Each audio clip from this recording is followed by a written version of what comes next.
চাঁদপুরের আদি গান্ধী মিষ্টান্ন ভাণ্ডারের ক্ষীরের গুণে মানে অতুলনীয়, সুনাম ছড়িয়ে পড়েছে দেশ বিদেশে। বিক্রেতারা বলছেন, দেশি গরুর খাঁটি দুধ দিয়ে নির্ভেজালভাবে তৈরি হয় বলে এর চাহিদা বেশি। আদি ভাণ্ডারের এই ক্ষীরকে জিআই পণ্য হিসেবে বিশ্ব বাজারে তুলে ধরতে চেষ্টা চালানোর কথা জানিয়েছে স্থানীয় প্রশাসন। চাঁদপুর প্রতিনিধি নিয়ামত হোসেনের তথ্য ছবিতে ডেস্ক রিপোর্ট। চাঁদপুরের মতলব দক্ষিণ উপজেলার বাজারে আদি গান্ধী মিষ্টান্ন ভাণ্ডার। স্বাধীনতার আগে প্রয়াত বৃন্দাবন চন্দ্র ঘোষ প্রথমে স্বল্প পরিসরে মাখন, মিষ্টি ও মালাইকারির দোকান চালু করেন। তিনি মারা যাওয়ার পর তার ছেলে গান্ধী ঘোষ দোকানটি পরিচালনা করেন। তিনি নিজ নামে আদি গান্ধী মিষ্টান্ন ভাণ্ডার নামের দোকানটি চালু করেন। তার মৃত্যুর পর ছেলে সজল ঘোষ এটির দায়িত্ব নিয়েছেন।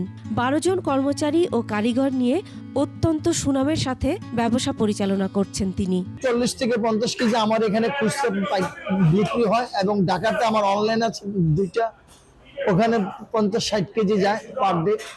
টোটালে আমার 70 থেকে 80 কেজি তৈরি প্রোডাকশন করতে হয়। প্রতিদিন গৃহস্থ ও ব্যাপারীদের কাছ থেকে প্রায় 15 মণ দুধ কিনে ক্ষীর তৈরি করা হয়। 1 কেজি ক্ষীর বিক্রি করেন 550 টাকা। ব্যাপক চাহিদা থাকায় প্রতিদিনের তৈরি করা ক্ষীর প্রতিদিনই বিক্রি হয়ে যায়। তাদের তৈরি দধি মিষ্টি ক্ষীর খায়া আমরা সবাই তৃপ্ত। এই ক্ষীরটার মধ্যে কোনো চালের গুঁড়া, আটার গুঁড়া, ময়দার গুঁড়া কিছু দেওয়া হয় না। এই যে খাচ্ছি অনেক স্বাদ। আসলে দেশে সবসময় নেই, মজা লাগে। প্রতিষ্ঠানের সুনাম ধরে রাখতে সবসময় মনোযোগ দিয়ে কাজ করেন দোকানের কর্মচারীরা। প্রায় 26 বছর ধরে এই প্রতিষ্ঠানে কাজ করা কারিগর জানালেন, দেশি গরুর খাঁটি দুধ দিয়ে সুস্বাদু ক্ষীর তৈরির কৌশল।